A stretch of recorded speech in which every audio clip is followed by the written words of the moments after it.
Billy was a chemist, and Billy is no more, because what Billy thought was H2O was H2SO4.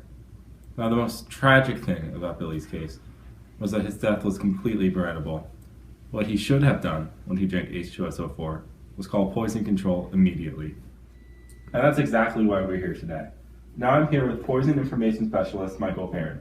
So what kind of things would you do on a normal day in poison control? Well, Joe, like you said, I do work at Poison Control, and my day includes a multitude of jobs. My first job is receiving and answering calls from the general public, healthcare practitioners, and other agencies that need information on drugs, poisons, and other chemicals.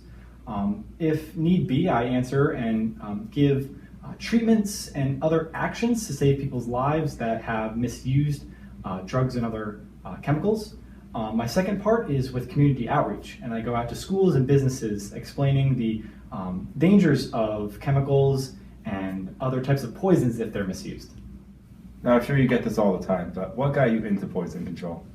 Well, Joe, many years ago, when my mother was cleaning, she accidentally mixed bleach and ammonia-based cleaner together, and chloramine gas was formed. And she inhaled it, and sadly, due to the lack of knowledge of treatment, she wasn't able to seek medical treatment in time. From that day on, I pledged to never allow anyone to die from preventable poison accidents. This is why I got the chemical name tattooed on my arm to remind me of this every single day. So what sort of education would you need for this kind of job? Well, Joe, you can get an associate or bachelor degree in nursing. You can also get a bachelor degree in pharmacy.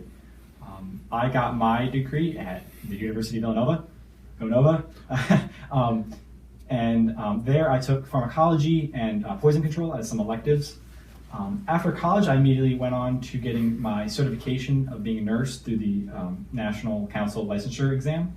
And right after that test, I went into working in the field of nursing, and then while I was working as a nurse, I got the Poison Info Specialist certification through the American Association of Poison Control Center, so that I could become a certified poison information specialist. So what are some benefits of this job, and ultimately, do you think it was a good choice for you? Absolutely, I definitely think it was a perfect choice. I'm helping people throughout the day. I'm working with the community 24/7, always just helping people. I always go home feeling that I've done something great and I feel fulfilled. I really do. Another benefit also would be that, you do get paid pretty well, especially after a few years of working on the job. So if you don't mind me asking, what kind of salary do you make? Well, Joe, I make $74,000 a year. But starters in poison control can make about $52,000 per year, while experts, even with just a few years of experience on the job, can make up $200,000. Do you think this is a good job for future chemists out there? What are the job prospects like? I absolutely think it's a good job for any chemist, although there's always jobs in pharmacy and nursing. I definitely think that it is a little bit more rewarding. Being in poison control, as you're always working with the community, it's a little bit less of a physical job. You're more just working with people in a non-emergency situation with the community, but then also sometimes you are having some emergency situations on the phone. But I do think it's a better job than nursing and pharmacy, but that's really just up to the person. So I would imagine that this job involves a lot of chemistry. How do you see yourself using chemistry on the job? Absolutely, I use chemistry every day in my job. I need to know a wide variety of chemicals and how they're going to react with other products in the human body.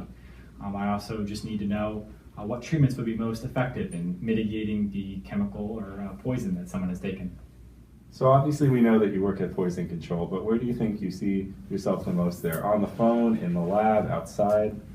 Well, Joe, I really don't work a whole lot in the lab. Usually my day consists of being on the phone, helping people that call in with a chemical or poison question or an emergency. When you get a little bit more experience, a lot of times I'm out with community outreach. I'm with businesses and schools, educating the general public on chemicals and poisons and not misusing them. Thank you for your time and answering our questions. Now we're going to jump to some scenes where the poison information specialist is at work. Hey, how's it Oh going? my god, yo, bro, what's up? Yo, I got something for you, bro. Yo, look what I found in my parents' cabinet. We're gonna get lit. Oh my god, I'm so excited. Yo, let me get this, bro. Oh no, bro, yeah, that don't taste so Oh, good. that's not good. bro. That's not good. I have to go call poison control. 1-800-222-1222. Gotta call poison control. All right, let's get this. Hello? Poison control. My friend drinks rubbing alcohol. Your friend drank rubbing alcohol.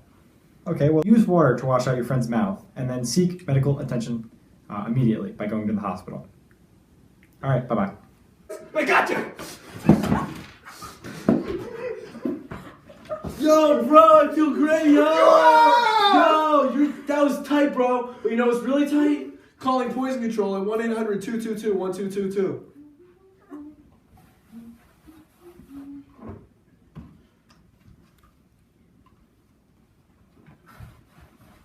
Ooh, lemons.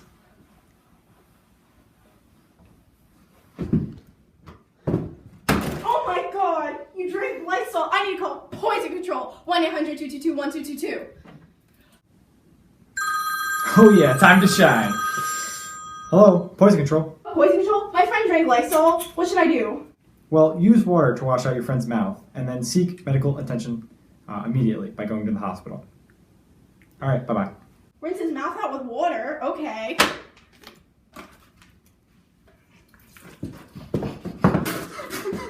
You okay?